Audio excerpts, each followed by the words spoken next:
Kalau nanya siapa al-jamaah itu, dia adalah Rasul dan sahabat.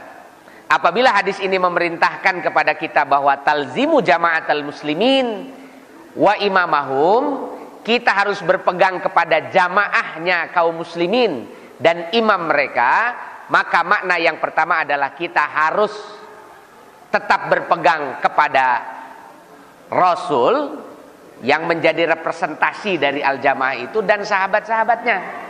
Itu pokok. Makanya nanti istilah ahlus sunnah wal jamaah pasti beda dengan istilah Syiah. Berulang kali saya sampaikan bahwa inti pokok dari ajaran Syiah itu adalah penolakan terhadap sahabat.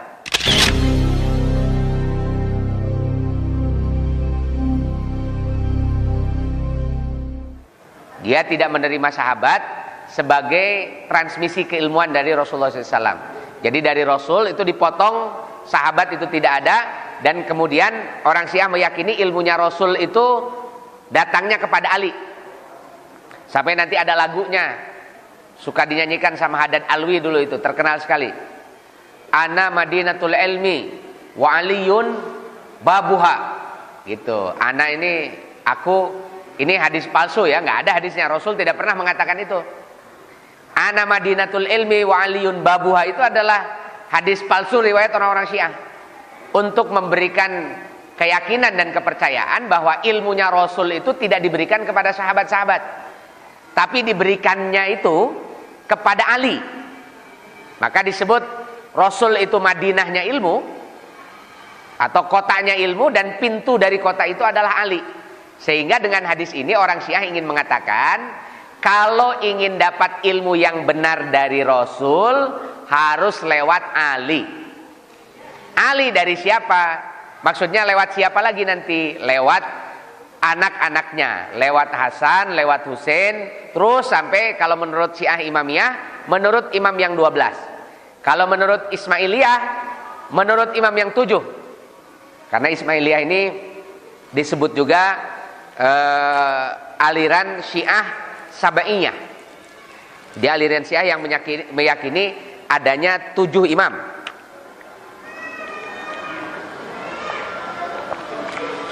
Nah, jadi mereka ini memotong sahabat, kemudian dikanalisasi ilmunya Nabi Muhammad SAW itu lewat Ali, kemudian lewat keturunan-keturunannya yang nanti disebut sebagai Ahlul Bait oleh orang-orang Syiah. Makanya kalau orang Syiah ditanya soal sahabat, mereka pasti akan berkelit dan mereka akan mengatakan sahabat-sahabat itu tidak punya otoritas, tidak punya kewenangan untuk menyampaikan ilmu. Sebab mereka semua sudah berkhianat kepada Rasulullah. Khianatnya itu adalah ketika terjadi peristiwa Ghadir Khum.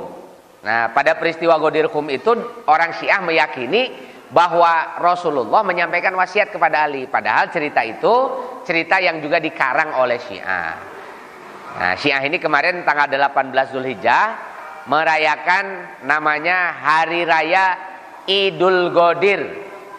Hari Raya Idul Ghadir itu hari raya memperingati Ghadir Khum. Itu ya tanggal 18 Zulhijjah.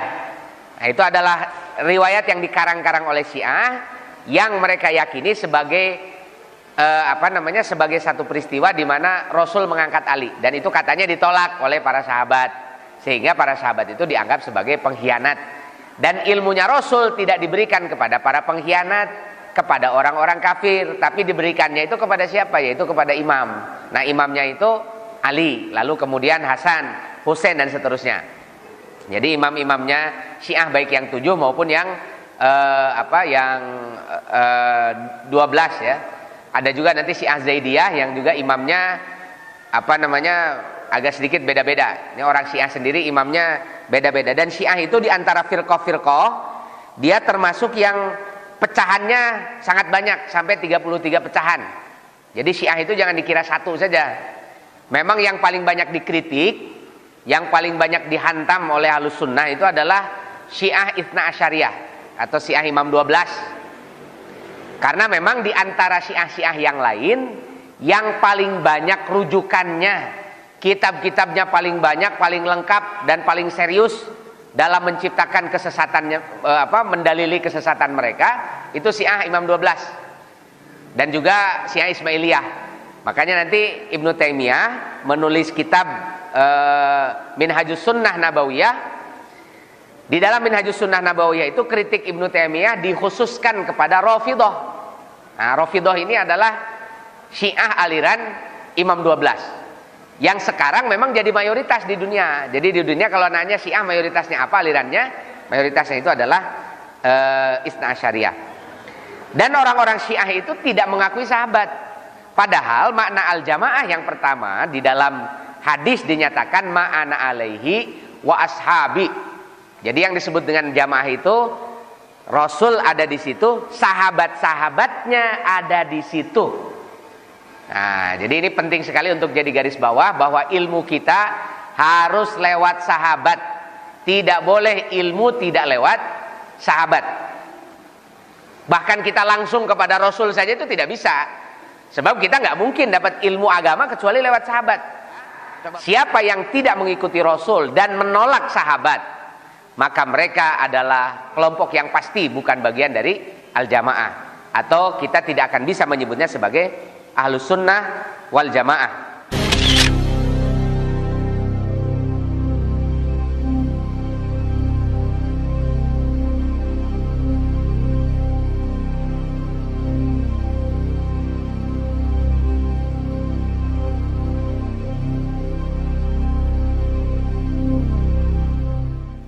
Bagaimana mereka menghancurkan kita? Satu, strategi di dunia ini apa? Satu, munculkan aliran sesat.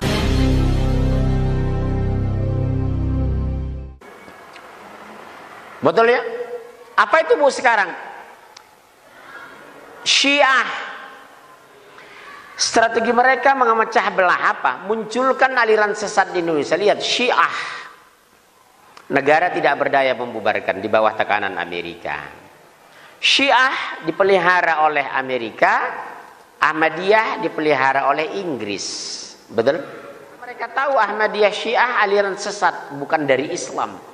Kalau sudah tumbuh nanti di Jakarta, di Indonesia dan daerah lain, bisa masuk politik belah bambu. Yang satu angkat, yang satu lepas, dia adu domba.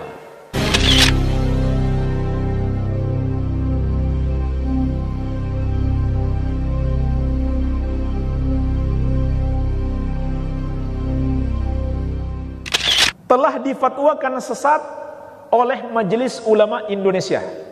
Bahkan ada bukunya yang diterbitkan oleh MUI. Dan hampir di seluruh negeri Islam telah dikeluarkan fatwa resmi kesesatannya. Dan pendiri NU Kiai Haji Hasyim Asy'ari juga telah memperingatkan dengan keras di dalam beberapa buku beliau, hati-hati dengan kelompok sesat ini, yaitu golongan Syiah ya, termasuk ulama Indonesia yang paling keras menentang Syiah, Kiai Haji Hasyim Asy'ari ya, dalam fatwa-fatwa beliau. Karena kesesatannya sungguh luar biasa. Di antara kesesatan mereka di bulan ini, mereka merayakan pada tanggal 10 Muharram hari ratapan kematian. Kematian siapa yang dimaksudkan di sini? Kematian Al-Husain bin Ali bin Abi Thalib radhiyallahu anhuma. Sampai-sampai mereka menyiksa diri, menangis meraung-raung dan memukul-mukul diri mereka dengan senjata tajam. Sampai-sampai berdarah-darah. Tidak ada ajaran Islam seperti ini. Menyiksa diri. Bahkan sangat terlarang di dalam Islam. Sebagaimana akan kita sebutkan beberapa hadisnya. Jadi ini yang mereka lakukan. Meratapi kematian Al-Husain. Menangis sampai meraung-raung dan menyiksa diri. Kemudian mengadakan pawai konvoi atau semacam upacara dan yang semisalnya. Iya. Tapi jemaah sekalian, menangisnya mereka di hari ini adalah air mata buaya. Kenapa? Karena merekalah sebenarnya pembunuh Al-Husain, walaupun tidak langsung. Jadi sejarah kematian Al-Husain itu, silahkan dibuka-buka buku sejarah. Al-Husain itu cucu Rasulullah SAW tinggal di Madinah. Kenapa beliau bisa terbunuh di Karbala, di Irak?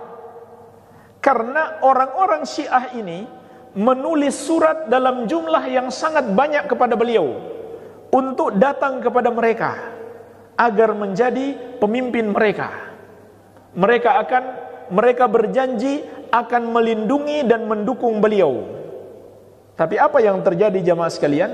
Ketika Al-Husain dan keluarganya sampai di tempat yang namanya Karbala, datanglah pasukan gubernur Irak ketika itu. Kemudian membantai Al-Husain dan keluarganya. Kemana orang-orang yang mengundang beliau? Lari ketakutan.